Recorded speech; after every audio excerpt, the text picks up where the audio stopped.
Hey guys, it is February 14th at 2:20 p.m. Um, I am. I've been thinking a lot about kind of how I feel about me and my transition and where I'm at and where I'm potentially going and all that kind of stuff. And um, in the last week, I've had a couple of different opportunities to do like a presentation, but not like a full workshop. So I'm part of the Self Worth Project, and I got to go on Thursday and speak to a fairly large group of people about my picture um, that was taken that says transsexual man on my chest. And and so my audience that I was speaking to was mixed. It was people who were just interested in the project at large, and family members of people who had their pictures taken.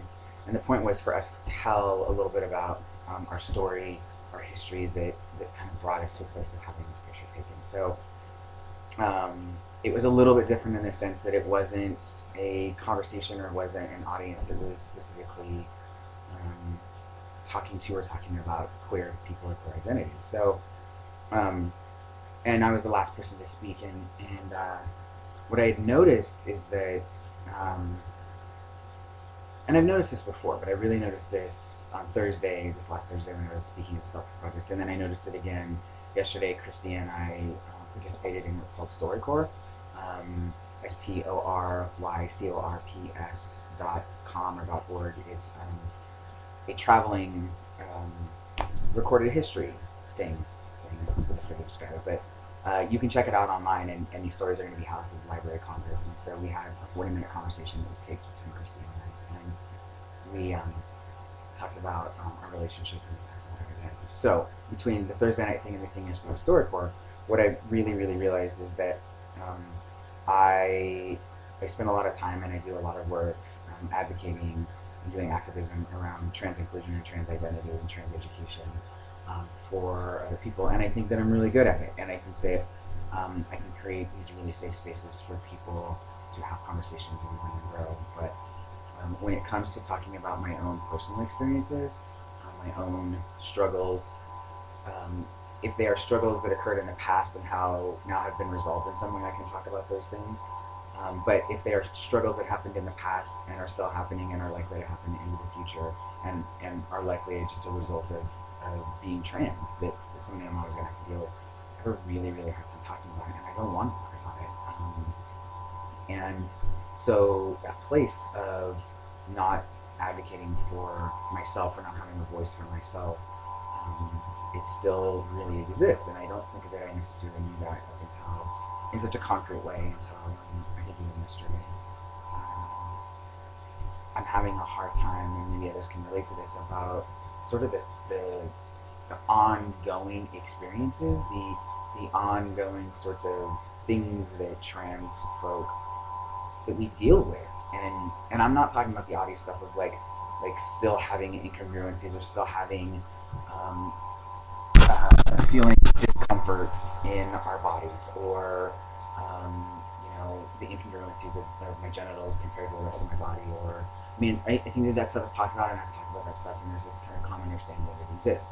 But beyond that stuff of and I've mentioned this, and I know that Charles Asher did a video about trans despair, and it's the having no story, no history to tell unless I want to out myself, and that I still am very terrified and very fearful of, not terrified, but I have moments of feeling terrified, but of my safety and being concerned about my safety. And I did a video last week about coming out to my class, and now I don't feel as safe or comfortable there.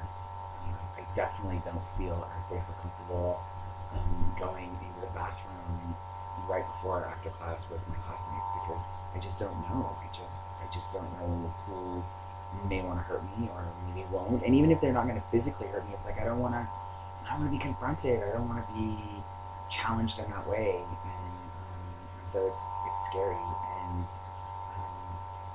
so I just I guess I'm just wanting to document that this thing that I'm experiencing, that is about the ongoing challenges, the ongoing obstacles, the ongoing stuff that I don't think I mentioned this, this. I at my bank before I transitioned, I started to pursue a student loan, but I didn't end up doing it because I had all my information, and I had completely forgotten about it. So when I went back to open up a checking account, they had my old name on it, information, and so I'd explain to them, oh well, I've transitioned, and please erase that information, and please only have Aydin coming up, and so on and so forth. And they're like, yeah, no problem, no problem. And then um, I just in the last 6 months, whatever, it keeps popping up. My old name keeps popping up when I go to the branch, and it's just it's so frustrating. And so I feel like I finally got it worked out, and I went and talked to the branch manager, and she finally like combined and erased the data and all that kind of stuff. And then I get this thing in the mail that's addressed to my old name, and I get for the mail person who's delivering my mail that it's just probably another person in the household who has the last name Kennedy with a different first name. Like, there's no reason for that person to know that used to be my name or that's a part of me. But I know, and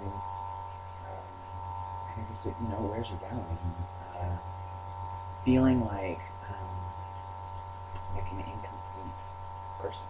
Like I was always an incomplete or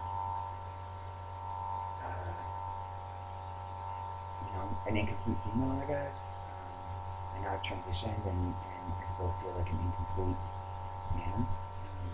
So I feel like I'm a hybrid of a person, um, and I know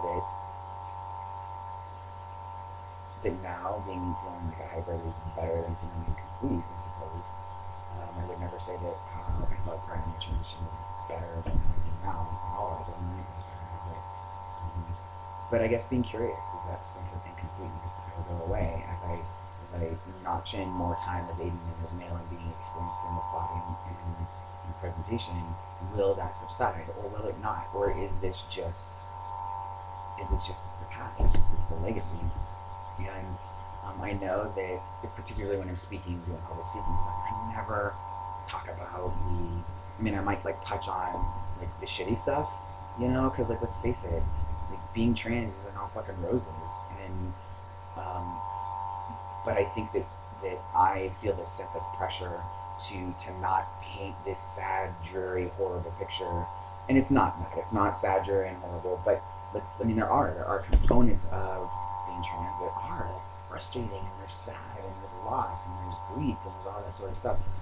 But I feel a tremendous amount of pressure to not paint that picture because I don't want it to be used as fuel or ammunition by non-supportive cis or non-supportive trans folks as justification of why people shouldn't transition, or justification about making it more difficult to transition, or justification for anything. I still want it to be used for justification for anything. And so there's this sense of self-imposed monitoring and self-imposed way in which I tell stories or share my experience. That's always in the back of my mind. I'm always very, very cognizant and sometimes even hyper-vigilant to make sure to make people laugh, to make sure that to talk about the great things, because there are great things. There are so many great things, but to talk only about the great things is not accurate. It's not real. I sit and I watch YouTube videos from people, and I watch Facebook posts, and I watch stuff all the time where people are talking about like, fuck, this is hard. I'm having a hard time, and I want to be able to step into that space for myself. I want to be able to step into that space of saying, I am having a hard time.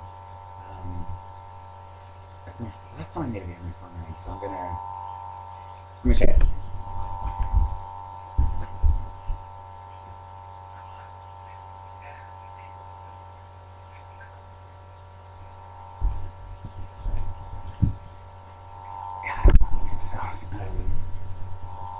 So I think that like that's the next place, that's the next phase possibly for me, is trying to figure out how to continue to advocate at large, but also figuring out how to take care of me and my sense of self and my well-being. And there's this thing about I'm sometimes I'm lonely in my grief.